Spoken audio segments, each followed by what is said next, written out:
Hello, so I bought some of these to do a test with. Now, what these are is you can get better quality ones than these, but these are basically almost like chainmail gloves that are used by butchers and people that work in food processing. And the idea is that, you use them so you can't accidentally slice into your hands easily. Now, I was interested in the quality of these. You can get more expensive ones that look more like medieval chainmail. They're probably heavier and everything else, and obviously, like I said, they cost more money. These are actually proper metal, but they're more like a thinner metal wool, if that makes sense, than actual, what you'd think of when you think of riveted chainmail. But it's still not bad stuff. It is still chainmail. These actually came with some inner gloves I bought too. Now, with these, you could still get stabbed through them.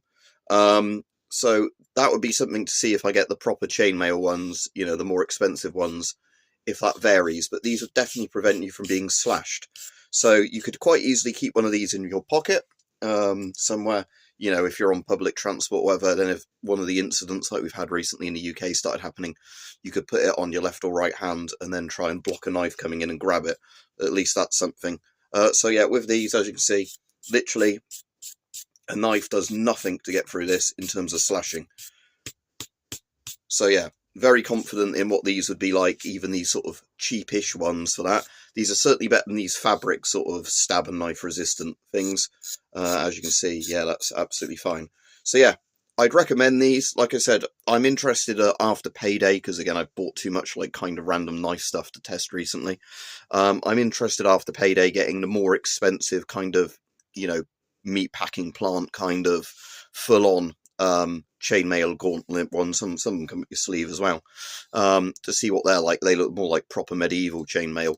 But with these, like I said, these, even if somebody stabbed you with these, I imagine the blade wouldn't get as far through, or it would lose some energy. But again, if somebody was slashing at you with something, you could probably grab the knife, and if it did penetrate, it's going to do a lot less damage than if you weren't wearing it. So yeah, overall quite happy with these. As I said, you could use it to sort of really grip a knife if somebody was coming at you with one. The links in this, if something thrusts through them and applies pressure, it is going to break the links and push them apart, but that will absorb some of the energy, as said. But in terms of slashing potential, and that is actually a proper knife, if you can see that there, yeah, this would certainly do the job. If I just saw into it there, yeah, you can see it's not really doing anything at all. More likely to actually blunt the knife, I think, than damage the glove. So yeah, it's, like I said, steel wool type thing. You can pick them up for about £15 on Amazon. And yeah, they're pretty good for, I guess, putting in your pocket for UK transport.